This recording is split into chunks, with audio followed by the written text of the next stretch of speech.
بسم اللہ الرحمن الرحیم۔ میرے پاس اتنے کیسز آتے ہیں آج کل خلا کے، طلاق کے، جوانوں کی غلط محبتوں کے، تو ٹائم نہیں ہوتا دو مجلسوں میں انسان اتنا ذکر کرے۔ یہ میدان عقل ہے۔ غلط محبت زندگی تباہ کر دیتی ہے، صحیح محبت زندگی بنا دیتی ہے۔ اگر ہم اس مکتب والے ہیں تو عقل مند ہونے چاہیے، اور عقل مند ہوں تو محبتیں کیا ہونی چاہیے؟ عاقلانہ ہونی چاہیے۔ کئی جوان ہیں اسی محبت کے چکر میں خودکشیاں کر لیتے ہیں۔ ہاں، کئی لوگ ہیں اسی محبت کے چکر میں نشوں میں پڑ جاتے ہیں۔ ابھی آپ نے بلوچستان کا ایک واقعہ سنا ہوگا، محبت کی شادی، اور قبیلے والوں نے لڑکے کو گولیاں مار کے علل اعلان بلا کے گولیاں مار کے ان کو کیا کر دیا؟ مار دیا۔ تعصب قبائل، عصبیت اسے بولتے ہیں، ایک غیرت عاقلانہ، ایک غیرت جاہلانہ، کہ بھائی اس نے ہمارے قبیلے کی ناک کٹوا دی تو لہٰذا ہم اس سے کیا لیں گے؟ بھلے وہ شادی شرعی ہو، بھلے کچھ بھی ہو۔ سوال ہے ایک خاتون گناہ کرے، زنا کرے، وہ بہتر ہے یا نکاح کرے؟ ہاں، باپ کے بغیر پوچھے نکاح کیا، اس کا گناہ اپنی جگہ، لیکن اس زنا سے بہتر ہے، اس گناہ سے بہتر ہے کہ انسان پوری زندگی گناہوں میں پڑ جائے۔ کئی ایسی عورتیں، کئی ایسے مرد ہیں جو چھپ کے اپنی زندگی گناہ میں گزارتے ہیں، نکاح نہیں کرتے، گناہ میں گزارتے ہیں۔ اور کئی ایسی عورتیں ہیں جو شاید گھروں کو چھوڑ کے شرعی نکاح میں چلی جائیں۔ یہ عورت اس عورت سے بہتر ہے جو چھپ کے گناہ کر رہی ہے، لیکن اس نے کم از کم یہ فیصلہ تو لیا کہ میں کیا کروں۔ ہاں، اخلاقاً برا ہے، معاشرتاً برا ہے، ماں باپ کی نافرمانی کرنا برا ہے، لیکن آغا بہجت کہتے ہیں وہ گناہ اپنی جگہ۔ اگر باپ کی اجازت کے بغیر نکاح کرتی ہے، بقول آغا بہجت نکاح تو ہو جائے گا، لیکن وہ جو باپ کی نافرمانی کی پوری زندگی اس کے سر پہ باقی رہے گی۔ اس کا جواب اس نے اللہ کو دینا ہے۔ ہو سکے تو باپ کو کیا کر دے؟ راضی کر دے۔ لیکن ایسا ہوتا کیوں ہے؟ بیماری کی جڑ کیونکہ ہم نے خود کو نہیں پہچانا۔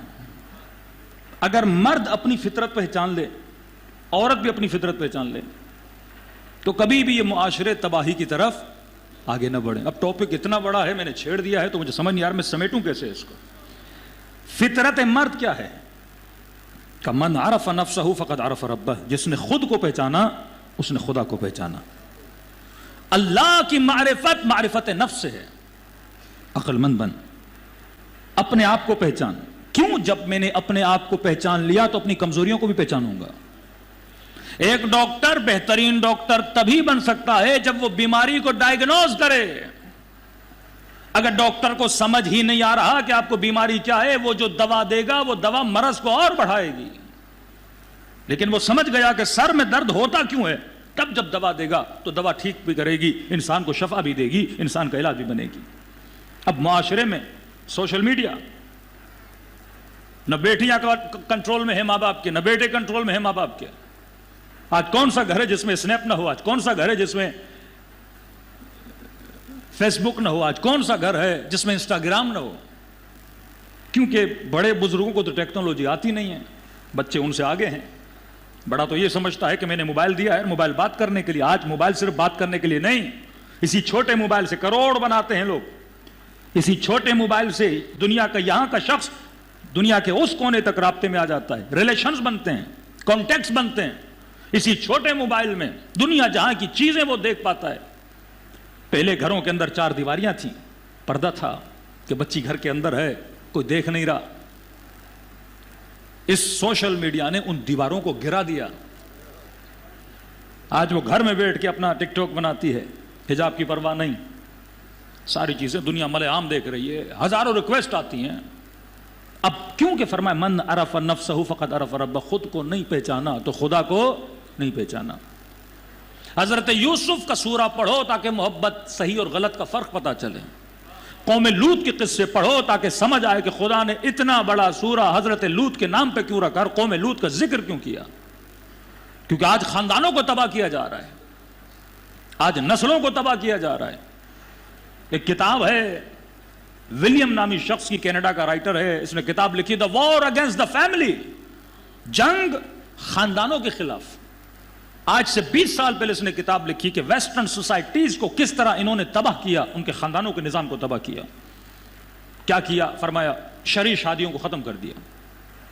پہلے ان کے یہاں بھی چرچ میں شادیاں ہوتی تھیں, کا ختم کر دی شادیاں. اتنے شرائط سخت کر دی, اگر کوئی لیگلی میرج کرتا ہے اور ان کے درمیان ڈائیورس ہو جاتی ہے تو آدھا پیسہ خاتون لے کے چلی جاتی ہے, کہتا ہے یہ تو ڈیلی مجھ سے طلاق لیں گی اور سارا پیسہ لے کر چلی جائیں گی. تو کوئی بھی بندہ وہاں شادی نہیں کرتا کیونکہ اسٹرکٹ اتنے قوانین کر دیے. تو کہا وائٹ میرجز, سفید شادیاں, نکاح کی ضرورت نہیں, لڑکا لڑکی کسی فلیٹ میں جا کے رہیں, اپنے آپس میں تعلق بنائیں, کل الگ بھی ہو جائیں تو تیرا مال تیرا, میرا مال میرا, کوئی فرق ہی نہیں ہے. کا فیملیز کے نظام کو ختم کر دیا. ماں باپ کی گودوں سے بچوں کو نکال کر کتے اور بلیوں کو بٹھا دیا. پہلے دادی انتظار میں تھی, پوتا آئے گا, بیٹا آئے گا, سفرے پہ بیٹھے گا. اب ویسٹرن ورلڈ میں چلے جائیے, بڈھے بڈھیاں بیٹھے رہتے ہیں کتوں اور بلوں کے ساتھ. وہ محبت جو انسان اپنی اولاد کو دیتا, وہاں وہ محبت کتے اور بلیوں کو ملتی ہے. کہ سوسائٹی سے پہلے نظام کو کیسے ختم کیا؟ حلال رشتوں کو ختم کر کے حرام رشتوں کی بنیاد رکھی. اب ظاہر ہے جب حرام کے ذریعے سے خواہشات پوری ہوں گی تو بندہ شادی کیوں کرے گا؟ دوسرا فرمایا کہ گودوں سے بچوں کو نکال دیا گیا. تیسرا فرمایا کہ تعلقات کو خراب کر دیا گیا. فرمایا فیمنزم کو بڑھایا گیا اس نام پہ کہ ہم عورت کو رائٹس دیں گے, حقوق دیں گے. فیمنن کہ دونوں برابر ہیں, دونوں ایکول ہیں. فرمایا اس نام پر عورتوں کو صرف ایک پروڈکٹ کے طریقے سے یوز کیا گیا. فلموں کے اندر, مختلف جگہوں پہ اندر صرف عورت کو جو نگاہ ویسٹرن ورلڈ میں مرد ڈالتا ہے وہ نگاہ صرف نگاہ جنسی ہوتی ہے. اسلام کہتا ہے عورت کو دیکھو تو انسانی نگاہ سے دیکھو. یہ ماں بھی ہے, یہ بیٹی بھی ہے, لیکن وہاں جو نگاہ ڈالی جاتی ہے وہ صرف جنسی نگاہ ہے. آج ڈراموں میں دیکھیے عورت کس لیے آتی ہے؟ مرد 40 سال تک ایکٹر رہ سکتا ہے, عورت کا جو گولڈن پیریڈ ہوتا ہے اس کی جوانی کا پیریڈ ہوتا ہے. حسن جھڑا, نہ اس کے ہنر کی ویلیو رہ جاتی ہے نہ کسی اور چیز کی ویلیو رہ جاتی ہے. ایڈورٹائزمنٹ, شوبز, جہاں جہاں دیکھیں خواتین کے حسن کو استعمال کیا جاتا ہے اور کچھ بھی نہیں. فرمایا اس کو صرف پروڈکٹ بنا دیا گیا. کس نام پر؟ اس نام پر کہ ہمیں تجھے ترقی دیتے ہیں. اس کو گھروں سے نکال کر روڈوں میں لا کے بٹھا دیا, بازاروں میں لا کے بٹھا دیا, دکانوں پہ لا کے بٹھا دیا تاکہ اس کی وقت اور عزت کو کیا کیا جائے؟ ختم کیا جائے. پھر وہ آپ انگلینڈ کا انقلاب پڑھیں گے کہ 1970s کے بعد خواتین کو گھر سے باہر آنے کی اجازت دی. اس زمانے میں عورت جو کماتی تھی وہ سارا مرد لے جاتا تھا. پارلیمنٹ نے پہلی بار قانون پاس کیا کہ جتنی کمائی ہوگی آدھی عورت کو ملے گی. لیکن یہ اسلام تھا جس نے 1400 سال پہلے عورت کا حق مہر, 1400 سال پہلے ارث میں اس کا حق, اتنے حقوق دیے ایک عورت کو کہ اس کو انسان کی نگاہ سے دیکھنا چاہیے, جنسی نگاہ سے نہیں دیکھنا چاہیے. پورے معاشرے کو انہوں نے تباہ و برباد کر دیا. فرمایا پورے خاندانی نظام کو تباہ کر دیا. آج اگر ہمارے خاندانوں کو کوئی چیز بچا رہی ہے تو وہ فرش عزا حسین ابن علی ہے. یہ فرش عزا ہے. کربلا خاندان کا نام ہے, کربلا میں فیملیز ہیں. کربلا صرف لشکر کشی کا نام نہیں, ایک طرف اصحاب بھی ہیں, دوسری طرف فیملی بھی ہے, بہن بھی ہے, بیٹی بھی ہے, بیٹیاں بھی ہیں, بھتیجیاں بھی ہیں, بھانجیاں بھی ہیں. کربلا کا معاشرہ نہیں بن سکتا اگر اس معاشرے میں فیملی مضبوط نہ ہو. کربلا کا معاشرہ نہیں بن سکتا اگر اس معاشرے میں خاندان مضبوط نہ ہو. اب مسئلہ کیا ہے؟ اس مرد نے خود کو نہیں پہچانا, اس عورت نے خود کو نہیں پہچانا کہ میری خلقت کا مقصد یہ نہیں ہے. اب آپ چلے جائیے, ایک خاتون کے ساتھ ہمارا مباحثہ ہوا بڑا, تو اسلام میں کیا ہے؟ شوہر کی اطاعت کرو, شوہر کی اطاعت کرو. میں نے کہا بھائی آپ جاب کرتی ہیں کہاں؟ میں نے کہا باس کی اطاعت کرتی ہیں, یہ ڈریس پہننی ہوگی پہننی ہے. تھوڑا بہت کام کے درمیان پابندی لگائی کہ آپ between the work mobile use نہیں کر سکتے, کرتے ہو؟ کہ نہیں. کہ کبھی کبھی باس ڈانٹتا بھی ہے, دیر سے آئے سیلری کاٹ دیتا ہے. میں نے کہا بالکل انسان کے بچے کی طرح آپ سیدھے رہتے ہو کہ نہیں؟ ڈیوٹی پہ آن ٹائم, جو ڈریس بولا وہ پہنی جاتی ہے, جو کہا گیا وہ کرا جاتا ہے. کس کے لیے؟ کیونکہ مہینے میں پیسہ ملتا ہے. میں نے کہا اگر پیسے کے خاطر اطاعت کی جا سکتی ہے تو خدا کی خاطر کیوں نہیں؟ ہاں؟ ایک جاب ہم کرتے ہیں 8 گھنٹہ, ہم پورا سرونٹ ہوتے ہیں وہاں پہ, پورا کام کرتے ہیں, کیونکہ نظام دجال ہے نا. دجال لوگوں کو کس چیز سے کنٹرول کرے گا؟ پیسے سے. آج یہ ٹک ٹاک کیا دیتا ہے جوانوں کو؟ پیسہ. آج یوٹیوب کیا دیتا ہے؟ پیسہ.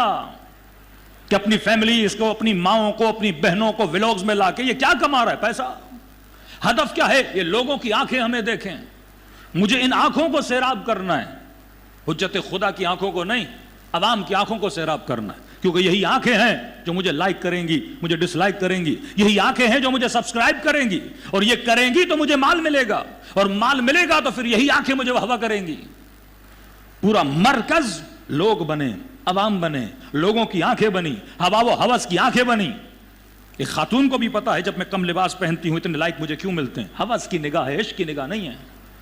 کسی نے چیلنج کیا ان عورتوں کو، بڑی بڑی ایکٹر ایکٹریسز کو، کہ اگر تم یہ سمجھتے ہو کہ تمہارے ملینز فالوور ہیں، 10 ملین فالوور ہیں، 8 ملین فالوور ہیں، اور لوگ تم سے محبت کرتے ہیں، کہ اگر جرت ہے نا ان محبت کرنے والوں کے بیچ میں اکیلے آ جاؤ.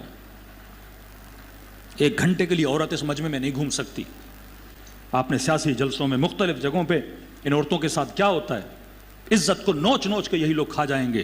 کیونکہ نگاہیں ہوس کی نگاہیں، انسانی نگاہیں نہیں ہیں. ہوس کی نگاہ انسان کی عزت کو پامال کرتی ہے، عزت کی نگاہ انسان کو فرش سے عرش پر لے کر چلی جاتی ہے.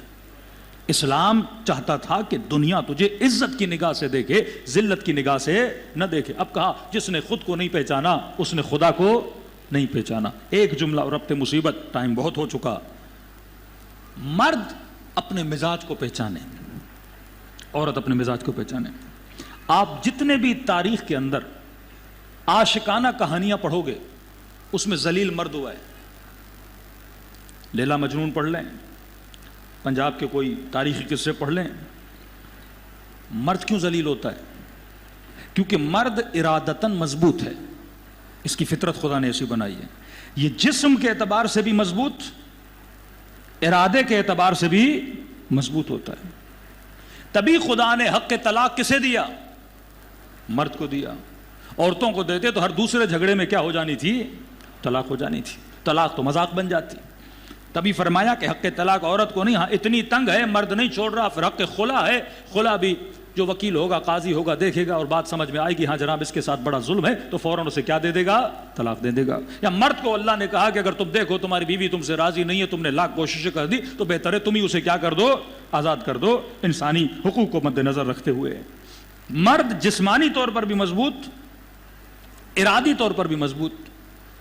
اب یہ مرد کا کمال نہیں ہے، مرد کو ایسا ہونا تھا، یہ اس کی ضرورت تھی. عورت جسم کے اعتبار سے نازک، ارادے کے اعتبار سے بھی نازک. اب یہ اس کا نقص نہیں ہے، یہ بھی اس کا کمال ہے.